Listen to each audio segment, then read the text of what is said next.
इस किसान पंचायत के अध्यक्ष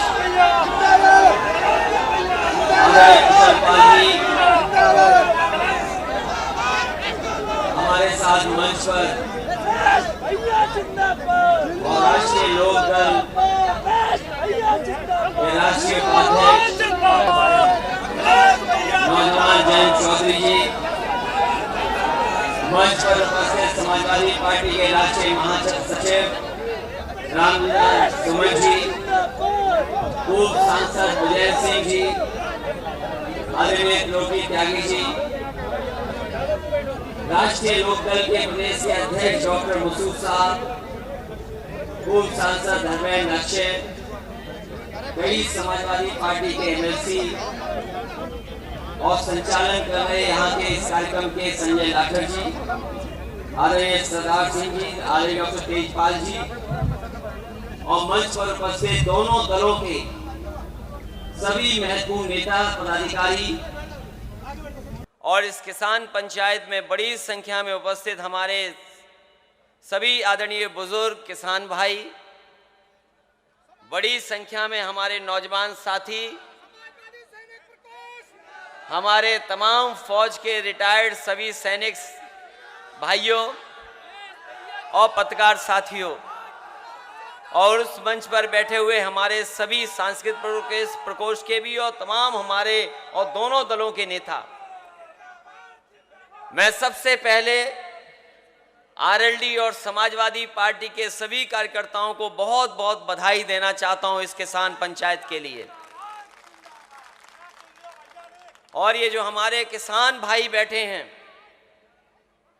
मैं आपका धन्यवाद देता हूं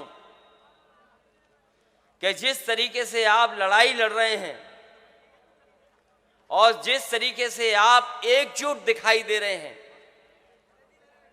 कोई घबराया हो ना हो, लेकिन भारतीय जनता पार्टी के लोगों को पता लग गया है कि अब किसान रुकने वाला नहीं है और किसान तभी रुकेगा जब तीनों कानून इस देश से बाहर चले जाएंगे, तीनों कानून का सफाया हो जाएगा।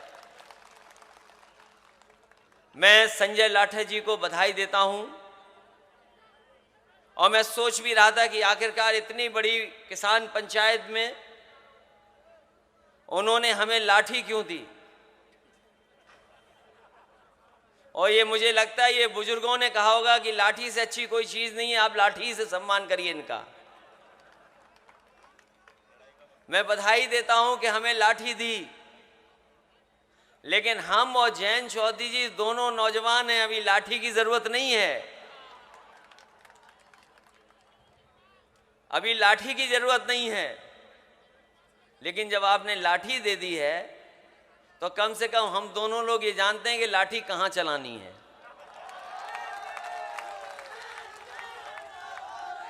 और ब्रज की धरती का हम धन्यवाद देते हैं, ये कृष्ण की धरती का हम धन्यवाद देते हैं, ये पुण्य की धरती है।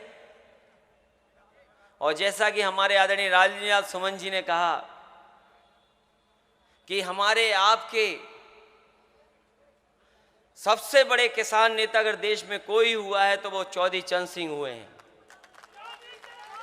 बताओ, आप पूरा इतिहास उठा लीजिए भारत का, आप सब बुजुर्ग हैं, बहुत सारे लोगों ने उनके साथ काम किया होगा, बहुत से ऐसे हमारे बुजुर्ग बैठे हैं जिन्होंने न जाने कितनी जनसभाओं में उन्हें सुना होगा, मंच पे बैठे लोग हैं वो जानते होंगे। आप पूरा देश का इतिहास उठा लो, अगर कोई किसान नेता उनसे बड़ा हुआ हो तो हमें बता दो आप। और मैं इस बात से सहमत हूं क्योंकि देश के किसानों ने उन्हें अपना नेता माना था, इसलिए चौधरी चरण सिंह जी सबसे बड़े देश के नेता बनकर के आए थे। और आज सबसे ज्यादा जरूरत भी इस बात की है, ये जरूरत सबसे ज्यादा इस बात की है कि हमारा किसान खुशहाल हो। और किसान तब तक खुशहाल नहीं होगा जब तक किसान की बात करने वाले दल सत्ता में नहीं होंगे। ये जो भारतीय जनता पार्टी के लोग हैं वो हमारे आपके जनप्रतिनिधि नहीं हैं, इनका एक एक फैसला उठा करके देखो। हम यहां बुजुर्ग जितने बैठे, जितने सभा में लोग हैं, याद कीजिए जब नोटबंदी की थी, हमने आपने सबने भरोसा कर लिया कि यह फैसला है जिससे भ्रष्टाचार और काला धन वापस आ जाएगा, भ्रष्टाचार खत्म हो जाएगा, काला धन वापस आ जाएगा। सबने भरोसा कर लिया। बताओ आज कितने साल गुजर गए हैं, कौन सा काला धन वापस आ गया बताइए आप। और जीएसटी जो लागू की गई, जीएसटी कानून, जो जीएसटी कानून लागू हुआ था आधी रात में, जिस तरीके से देश की आजादी का जश्न मनाया गया था, उसी तरीके से जीएसटी लागू हुई। जीएसटी लागू हो जाने के बाद बताओ कौन सा कारोबार हमारा बढ़ गया। अभी वैश्विक महामारी आई, दुनिया में किसी ने ऐसा लॉकडाउन नहीं किया होगा, दुनिया में किसी ने ऐसी पाबंदियां नहीं लगाई होंगी, लेकिन भारतीय जनता पार्टी के लोगों ने कैसी पाबंदियां लगा दी। यह सच है कि वो वैश्विक महामारी से बचने के लिए हमें और आपको सबको अपनी नाक और मुंह बंद करना पड़ गया। हमने भरोसा किया उनका, भारतीय जनता पार्टी के लोगों का।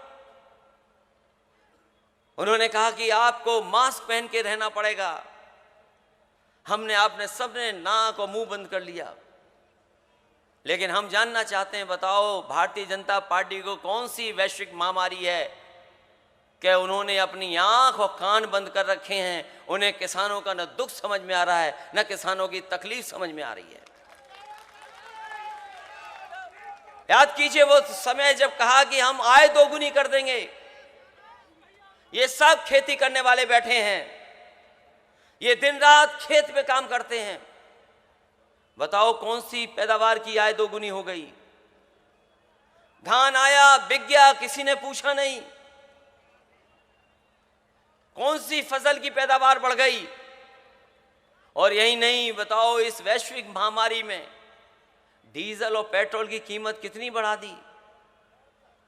डीजल पेट्रोल जो लोग ट्रैक्टर से चल करके आए होंगे, जो खेती करते होंगे, वो पूछिए डीजल पेट्रोल कितनी बढ़ गई।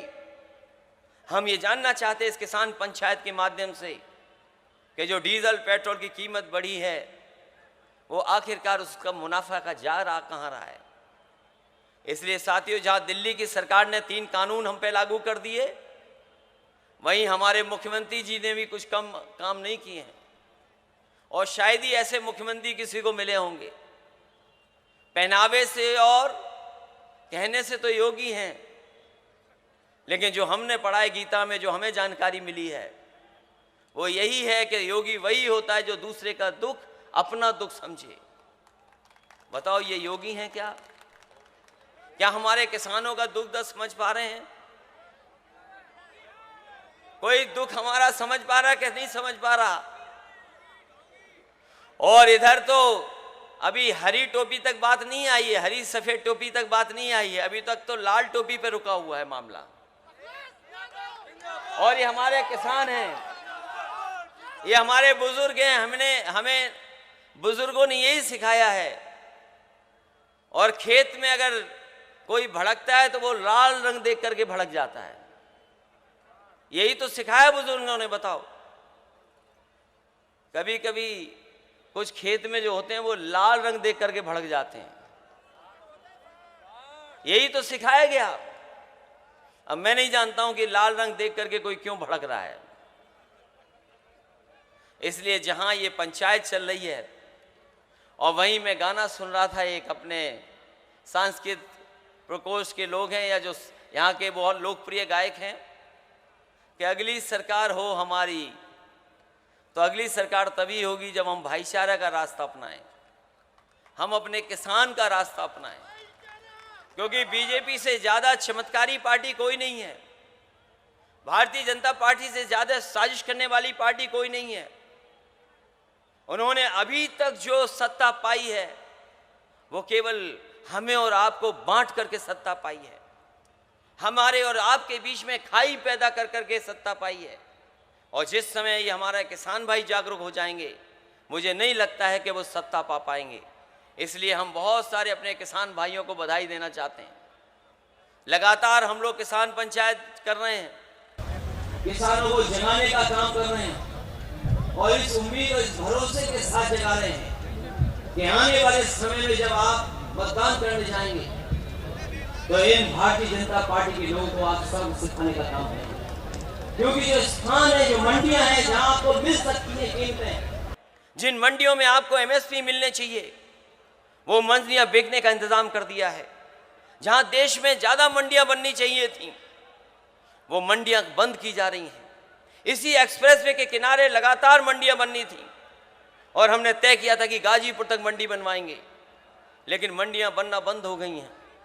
मंडियां अगर नहीं होंगी और ऐसे 3 कानून लागू हो जाएंगे तो सोचिए हमारा आपका जो किसान जो पैदावार कर करके जाएगा वो बाजार में कौन कीमत दे देगा।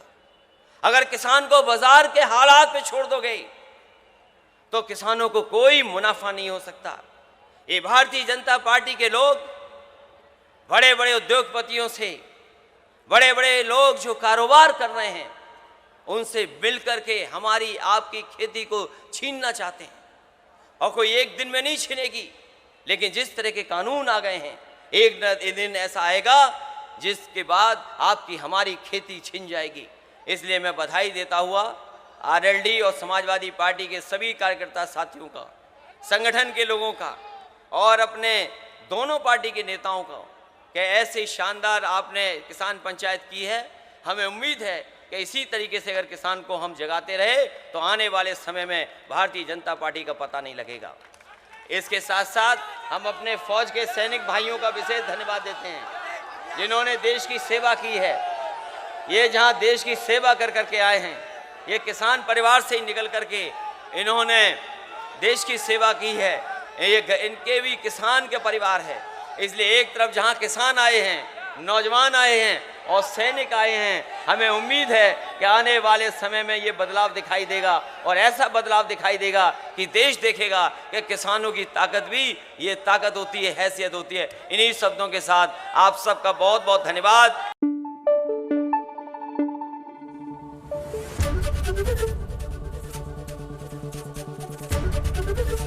एबीपी गंगा, खबर आपकी, जुबान आपकी।